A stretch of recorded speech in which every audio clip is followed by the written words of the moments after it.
welcome back. I've got Dr. Kathleen Smith on the line. Doctor, welcome to the show. Thank you. You can just call me Kathleen. I'm happy with that. Perfect. I wanted to at least give you your title, I and appreciate that. and then from there we'll go from there. So Yeah. that's awesome. So great to have you on the show. You wrote a book a little while ago, and during the time of this recording is we're in the middle of a pandemic, and the title of your book and what it's about is amazing, and it's the message that I think a lot of people need to hear. So share us a little bit about your journey, the book, and some of the things you've discovered after releasing it. Yeah, so the name of the book is Everything Isn't Terrible: Conquer Your Insecurities, Interrupt Your Anxiety, and Finally Calm Down. And it came out at the beginning of this year, and little did I know that I already assumed it was going to be an anxious year, but I had no idea how anxious it would be for so many people. And I'm a therapist. I have a practice in DC, and I am trained in a theory called Bowen theory, which is sort of a family systems way of thinking, or a relationship way of thinking about anxiety. And I wanted to write a book that I could give to my therapy clients, because I live in DC. I have overachieving clients. They always want homework and things to read. And, I wanted a book that kind of summarized the theory I was trained in a way that's accessible and narrative and is not too academic, but has some real meat to it at the same time. And so, the book is just stories of various clients that I've worked with. Obviously, details are changed to protect their identity, but just what it looks like to grow up slowly and calm down slowly over time, because that's the only way it happens. Anxiety is a thing that challenges so many people, and even in quote unquote normal times, anxiety can be really problematic for every walk of life. Doesn't matter how successful you are, race, religion, gender, everything. You toss in the massive uncertainty that we've all been facing with this pandemic, and it's like giving it steroids for some people. And I've noticed in talking with people that I normally engage with that seem to be on top of their game, and life is going pretty well for them. Yes, we all have our challenges, but they tend to navigate through life fairly easy, are really struggling with many aspects of this pandemic. And it could be a variety of different things, whether it's when can we go to a concert again, or why are they closing down the restaurants again, or when can I do this? What about my kids going to school? What's that going to look like? How am I going to be able to have a Zoom meeting 11 o'clock when my spouse also has a Zoom meeting at 11 o'clock and we only have one computer? And all of these things that have been introduced in this world since this pandemic has started has really created a lot of challenges for people. And I'm sure you've seen that with the practice and the stories that you've been hearing. Yeah, absolutely. And I think it's hard for people to find space to think about the challenges too, right? That's one of the challenges of doing therapy right now is, can you find privacy in your own home to do the thinking? If your kids are running around, if your spouse can overhear you, if your roommate is around, people just don't have that distance that they need to do good thinking. So they have to get creative, and they have to kind of think about how they want to deal with these challenges. But it is interesting to see how some people are managing to kind of reframe things, and some people have a harder time. But I think, speaking of burnout, I think a lot of the avenues that are the solutions that we normally apply to dealing with burnout just aren't available to us right now. You can't necessarily call your parents to come help with your kids if they're at risk, or if they're not around, right? You can't maybe make a big job change or switch things up that you would be able to do in normal times. So people have to get more creative, and they have to really think about what it looks like on a daily level to be more responsible for yourself and your anxiety. And I'm happy to think about that with people. Yeah, I've seen a dramatic increase in burnout, and had a conversation with individual earlier this morning for a pre-interview for a show that I'm going to be on in a couple of weeks. And we talked about burnout and how the traditional remedies, and you alluded to that, of how you deal with burnout aren't necessarily available. And also a lot of the ingredients that can lead into burnout, which is of course prolonged stress, Mhm. is coming at us not just from our work environment, but everything else. Because for many of us, our work environment and our home environment, congratulations, is the same place. Yeah. And then toss in the fact that many of us became full-time school teachers over the last few months, and we're trying to figure out this third grade math, and we haven't done third grade math since third grade, and it looked a lot different then than it does now, or at least that's what we think. Mhm. So we're like, what in the world is this? And so all of these stressors that are coming into pretty much every aspect of people's lives, working on resiliency and finding that space that you talked about is so important. Because as you said, we may not have a private place to go to, but going outside, even walking, if you have a yard or if you're in an apartment or condo building, walking around the building just yourself, just to take in a few minutes and breathe in some outside air can help with it. And I always recommend people that are doing this is like, okay, get outside and get out of your head, and just kind of pay attention to what you're seeing, and listen to nature and sounds and cars going by or whatever. Mhm. Just be in the moment a little bit more, and try to get yourself a little bit more grounded before you jump back into the world that you're currently in. And it's helping people if they can basically, when we were taught in school, if stop, drop, and roll kind of thing. It's the same kind of thing where it's just stop everything you're thinking right now, and just and even sit down on the floor if you need to, close your eyes, and listen to yourself breathing. And meditation and yoga and all these other techniques are very helpful too, to kind of calm you down. But the deeper work that you do, and some of the things that I do, is to get people to catch these thoughts and challenges and things like that before it gets to the point where you have to stop, drop, and roll type of thing. And so I'd love to hear your thoughts on that. Yeah, I have a couple thoughts. I think the first, I think one thing I talk to people about commonly is kind of scaling back their focus. And I think anxiety tends to make you future focus. You focus on the uncertainty, how are things going to play out a month from now, a year from now, right? And, finding purpose is definitely an antidote to burnout and anxiety. But I think people have to scale that back and say, what is purposeful today? What is worth doing right now?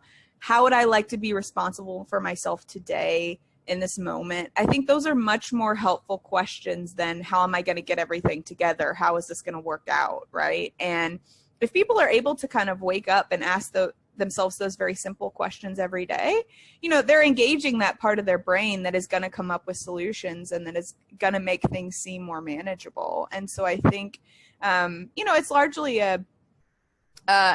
the exercise of kind of putting the focus back on the present and what being responsible and being kind to yourself looks like in the moment. And the other thought I had was, I think that going along the lines of kind of the boundaries between work and home being blurred, I think that also happens in our relationships. A lot of my work is on relationship focus. And I think what a lot of people have observed is that they start to become over responsible for their spouse, for their kids, maybe even for their coworkers, because these lines have gotten blurred. And a lot of their energy and time is getting directed towards managing other people instead of themselves. So a lot of the work I'm doing right now with people is to help them observe when they begin to overfunction or direct the people around them in their house, and how they can kind of step back a little bit from that and reclaim some of that energy. Because I think it is such an automatic thing that happens when you're all cooped up together. I noticed that very early on. My husband and I were both working from home, and all of a sudden I was telling him how to structure his day, and that's not my responsibility, but it's just a thing that happens when you're stressed out and when you're close together. And so I think I always encourage people to ask themselves, how do I be less responsible for everyone else and more responsible for myself right now? And I think that the people who are able to do that aren't getting burnt out quite as quickly as everyone else, because they're working on managing themselves and their own anxiety as opposed to being responsible for everybody else's. It's great advice, because taking care of yourself first is crucial, because you won't be able to take care of anybody if you don't take care of yourself first. And setting those boundaries and doing the work and dealing with your own anxious thoughts and behaviors and thought patterns is really beneficial, because that way you can, like, okay, let's take a look at this. And I love the example you shared about your husband, where it's like, okay, we're working together now. Boy, it would make life so much easier for me if he would just do it this way. And sometimes that they may be open to that and realize, hey, that's actually a better way for me to do it. Or they may say, well, you know what? No, this is actually the best way for me. And a real quick story. I have a lean certification, and I was in mostly healthcare, but in other areas as well. And there was a nurse at a hospital, and there was a lean exercise. I wasn't part of it, but I heard this story where this nurse had been working in this particular ward of the hospital for over 20 years. So she knows every quarter inch of that floor and everything about it. The lean professionals came in and said, okay, your cart that you use to go and do your rounds and all that stuff, from an efficiency standpoint, it would be better if it was over on the right side instead of the left side of this particular room, because it was closer to the door and a variety of other things. So the people would move it. And this went on for about a week. And then finally, she came in the morning and caught the person that was moving it and said, if somebody moves my cart one more time, I'm going to shoot them. And needless to say, they quit moving the cart, because what they discovered, and they brought the lean people in to talk with her about it, they observed her, Jemba kind of thing. They observed her and realized that even though on paper, from an efficiency standpoint, it was better if it was on the opposite side of the room, but she had become so efficient in the way that she was doing it, it was actually faster than the way that they had designed. So, it's a great analogy, because and I don't know the end result of this, but maybe the way your husband was doing something actually worked out better for him. Right. As long as it doesn't interfere with what you're doing, then great. If it does, then that's when negotiation comes in, and that's the fine art of relationships, a skill set that they definitely need to teach more of in school, because I know a lot of people, unfortunately, they don't have that trait. Sure. Yeah, what I ask my clients to think about is, is the overfunctioning automatic? And is it just the only way you have to calm down? Because I think a lot of the times it's not necessarily about solving the problem. It's about managing your distress in the moment. And if trying to control everyone and tell them what to do is your only way of managing the anxiety, then I think people are gonna kind of be triggered against, and they're gonna kind of butt back a little bit naturally. And so, I think, and it, like the example you gave, it precludes other people's thinking, and they're not included in the problem solving. And I think that leads to other people becoming more dependent on you and less capable for themselves. And that's definitely not a situation you want to be in with your family. And so, especially with parents right now too, I encourage everybody to let other people surprise you with their capabilities, because I think we tend to assume, especially when it's people we care about, that they're going to need more help or that they're going to have a harder time than they actually might. And so just not going into it assuming that people are going to be helpless, but giving them a little bit of space to show you what they can do. I think, this applies at work too. I think we all could probably do a little bit of that right now. Oh, it definitely applies, both at home and work. And we're seeing that with managers in the workplace that were used to stopping by the desk or the cubicle to see how work was going. Well, they don't have that opportunity now. So that's why phrases like Zoom fatigue has come into play, because sometimes these managers want to have several meetings during the day to see how things are going, instead of let your employees do their role, learn their job and do their job, and check in and say, do you need anything? In all likelihood, they don't, and let them do their job and let them do it in the way that they do it. It's, similar to that lean exercise. You hired these people to do this work. They should know how to do it. Let them do it, and let them figure out their way to complete it. As long as it's not an assembly line kind of thing, and it just says, here's the outcome, this is what you need to work on. Let them do it, and let them have that creative flow to figure out how to do it, because they may find a more efficient way to do it that's better than the way that the manager thinks it can be done. Same thing with taking care of, letting your kids do some chores, or your spouse handle some things that you normally do. Right now is the definite time to delegate as much as you can and let people have an opportunity to help out, because that reduces the strain and the time crunch on everything that we're facing right now. And it's, yes, anxiety on, okay, it may not work. Well, what's the worst thing that's going to happen if it doesn't work? And kind of turn the tide on how you're thinking about some things, like, okay, not to go what's worst case scenario type of thinking, because that just adds gasoline to a fire. But it's like, okay, what's the potential outcomes if it goes this way or this way? A question I commonly have for people are, what are the stakes here?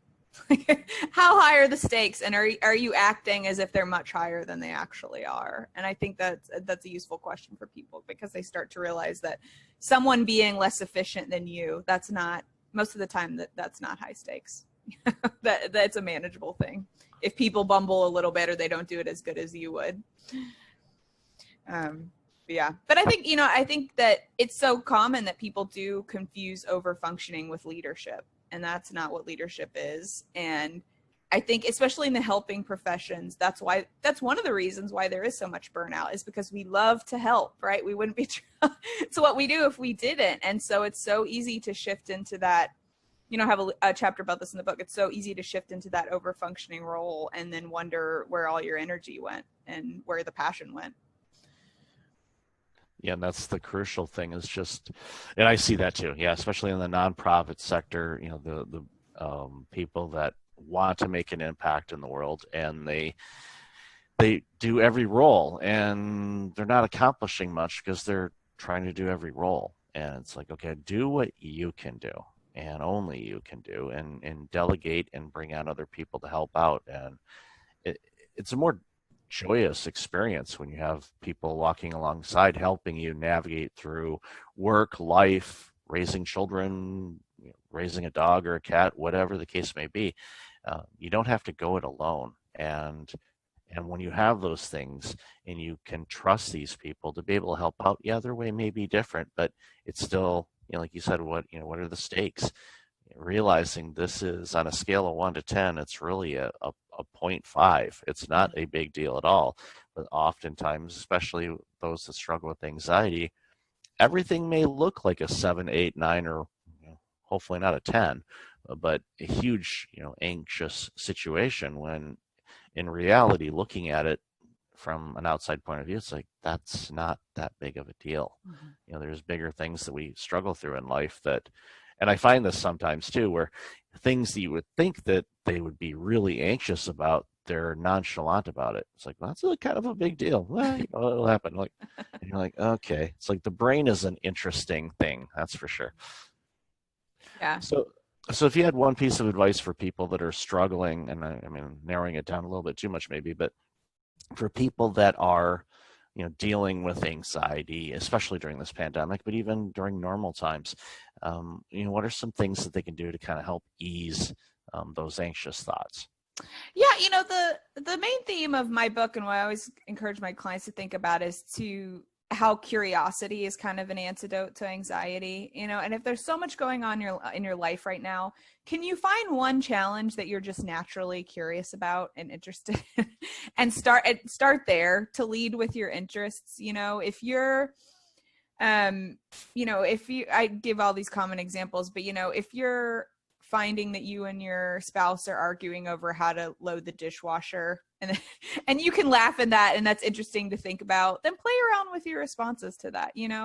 If you're curious about noticing how you interact with a certain coworker who just really makes you anxious and tense, can you reach out to them more and have more conversations with them, and play around with regulating yourself and calming down when they're freaking out, to just pick an arena of life where you have enough energy and interest to work on managing yourself a little bit better and acting a little bit more with more maturity.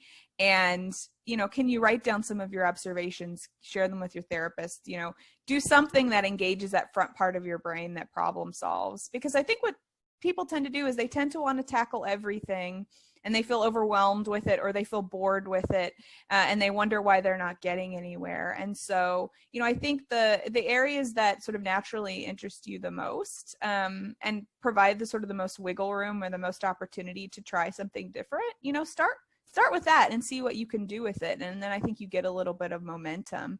But if you're not really observing how you function day to day, it's so hard to interrupt it and do anything different, So I think I would just tell people, just start observing. Pretend like you're a researcher and you're studying yourself in your natural habitat, and watch what you do when you get anxious. How do you function?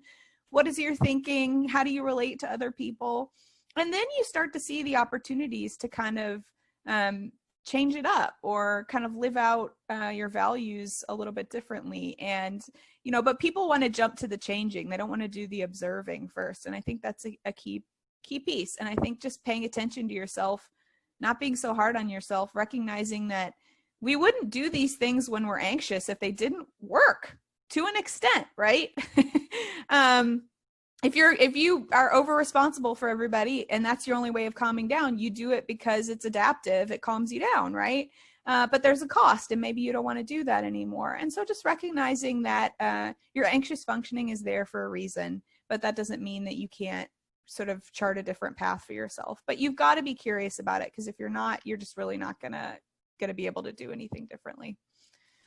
I agree, and you end up being reactionary on things, and you make these changes, like you said, without really knowing, okay, what's the stakes in making those changes. You may go in a completely incorrect decision or direction for yourself, and if you have that curiosity, and I love the researcher analogy, then it makes such a huge difference. So, Kathleen, I've loved our conversation today. Where can people find out more about you and this awesome work you're doing?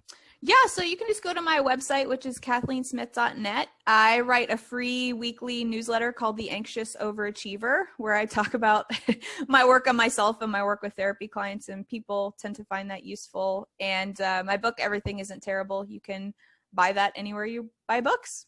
So thanks. Awesome. Well, I'll definitely have that information in the show notes. So, Kathleen, thank you for the work that you do. You're making some amazing strides in helping people reduce their anxiety and live a much better life. So, thank you for being on the show. Thanks for having me.